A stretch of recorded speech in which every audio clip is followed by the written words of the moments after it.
Have you ever wished you could hear God's voice more clearly? Like having a direct line, a clear signal in the midst of all the noise of life? It's a desire that connects so many of us, this yearning for divine guidance and a closer relationship with our Creator.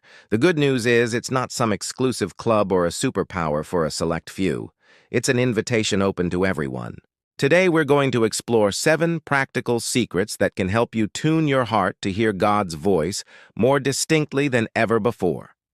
This isn't about a magic formula, but about positioning our hearts to be more receptive. So, grab a cup of tea, find a comfy spot, and let's dive in. Our first secret is simple, yet profound. Be still. In our non-stop, notification-driven world, finding quiet is a radical act. Psalm 46:10 tells us, "Be still and know that I am God." God's voice is often described as a still, small voice, not a shouting megaphone. It's the kind of voice you can only hear when you intentionally quiet the world around you and, more importantly, the world within you.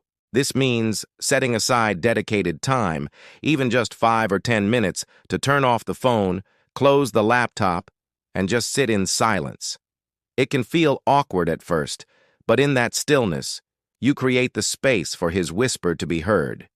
It's about decluttering your mind so you can focus on the one voice that truly matters. Secret number 2 is to immerse yourself in Scripture. The Bible is often called God's love letter to us, and it's the primary way He speaks. It's not just a history book, it's living and active. When you read the Bible regularly, you become familiar with God's character, His promises, and His principles. It's like learning the voice of a dear friend. The more you listen to them, the easier you can recognize their voice in a crowd. So, when you're facing a decision or seeking guidance, a verse you read last week might suddenly come to mind with new meaning and clarity.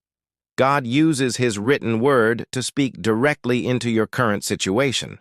Don't just read it, meditate on it, ask questions, and let it sink deep into your heart. This leads us to our third secret. Cultivate a lifestyle of prayer. Prayer isn't just about giving God our list of requests. It's a two-way conversation. We speak, and then we need to pause and listen for the reply. Too often, we do all the talking and then hang up. Try incorporating moments of listening into your prayer time. After you've shared your heart with God, simply wait. Ask Him, "God, what do you want to say to me about this?" The answer might not be an audible voice.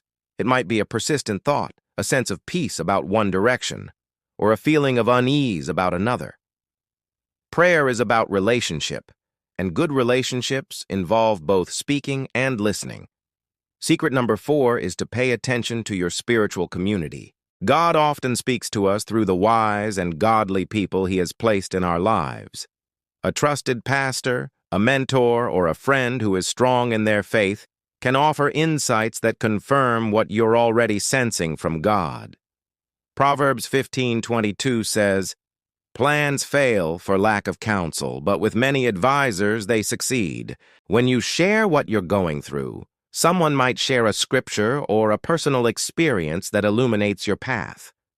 Of course, you should always weigh their advice against what you find in Scripture, but don't underestimate the power of a supportive community in discerning God's will. The 5th secret might surprise you. Examine your circumstances. While our circumstances shouldn't be the only thing we look at, they can be a powerful way God speaks. Are doors opening or closing?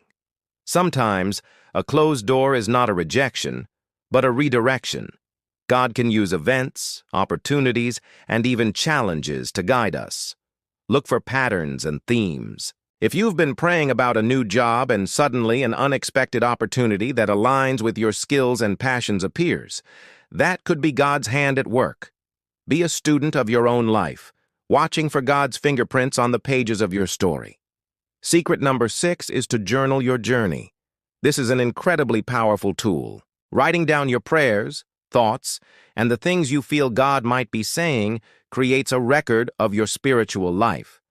When you look back over your journal entries from months or even years ago, You can often see God's faithfulness and guidance in ways you missed at the moment.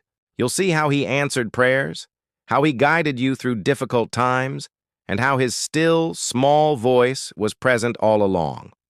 This practice builds faith and helps you become more attuned to how God uniquely communicates with you. Finally, our seventh secret is to obey what you already know. Sometimes we're waiting for a grand revelation from God about our next big step, while ignoring the simple, clear instructions He has already given us. Things like loving our neighbor, being honest, forgiving others, and being generous. James 1:22 encourages us to be doers of the word, and not hearers only. When we are faithful in the small things, we prove our hearts are ready for more. Obedience softens our hearts and clears the channel of communication. It shows God that we're serious about following Him, which often leads to Him revealing the next step of the journey. So there you have it. Be still, immerse yourself in Scripture, pray conversationally, listen to your community, examine your circumstances, journal your journey, and obey what you know. Hearing God's voice isn't a mystery to be solved, but a relationship to be cultivated. As you practice these things, you'll find that the conversation has been happening all along. You'll just be better at hearing it. Thank you so much for spending this time with me today. If this was helpful, please give this video a thumbs up and consider subscribing for more content to encourage you on your faith journey. I'd love to hear in the comments which of these secrets you're excited to try. God bless, and I'll see you in the next video.